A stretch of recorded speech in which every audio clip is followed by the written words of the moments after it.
ആരാ എന്നാ ശല്യം ചെയ്യാൻ വന്നിരിക്കുന്നത്? ഞാനിവിടുത്തെ രാജാവാ. ഞാനിവിടുത്തെ ഉറങ്ങുകയാണ്. ഇതെൻ്റെ സമുദ്രം, എൻ്റെ സാമ്രാജ്യം. ഇവിടെയാണ് ഞാൻ വസിക്കുന്നത്. നിങ്ങൾക്ക് റബ്ബർ വെട്ടണേ വേറെ വല്ല റബ്ബറും പോയി വെട്ടിക്കോണം. ഈ ജലത്തിലാണ് എൻ്റെ ആവാസം. എൻ്റെ ആവാസ വ്യവസ്ഥ തകർക്കരുത്. കേട്ടിട്ടില്ലേ? പൊട്ടക്കുപ്പിയിൽ തവള രാജാവ്, തട്ടും പുറത്ത് എലി ചക്രവർത്തി എന്ന്.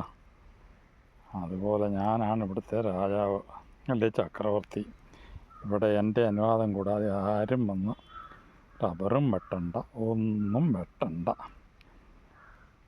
എൻ്റെ സാമ്രാജ്യത്തിലോട്ട് നിങ്ങളെന്തിനാണ് കടന്നു വരുന്നത്? ഇവിടെ ഞാൻ പാർക്കാൻ തുടങ്ങി. എനിക്ക് അവകാശപ്പെട്ടതാണ് ഈ വീട്, ഈ സ്ഥലം, ഈ കുപ്പി. ഞാൻ കുപ്പി കഴിച്ചിട്ട് പറയുന്നതല്ല. പലർക്കും കുപ്പി കഴിച്ച് ബോധമില്ലാതെ പറയും. ഞാൻ അത്തരക്കാരത്തിയല്ല. ഞാൻ നല്ല ബോധത്തോടെയാണ് പറയുന്നത്. ഞാനാണ് ഇവിടുത്തെ ചക്രവർത്തി. എൻ്റെ സാമ്രാജ്യത്തിൽ ആരും കടന്നു വരാൻ നോക്കണ്ട, ഞാൻ അനുവദിക്കുകയില്ല. പിന്നെ ഇതിൻ്റെ അകത്തുനിന്ന് വന്ന് കൊതുകോ മിന്തോ വല്ല മുട്ടയിട്ട് കുഞ്ഞിനെയൊക്കെ ഉണ്ടാക്കാൻ നോക്കി, അതിനെ ഞാൻ തിന്നോളാം. അതെൻ്റെ ഭക്ഷണം. നിങ്ങളാരും ഭക്ഷണമൊന്നും തരണ്ട. ഇവിടെ രാജാവാകാൻ അനുവദിച്ചാൽ മാത്രം മതി.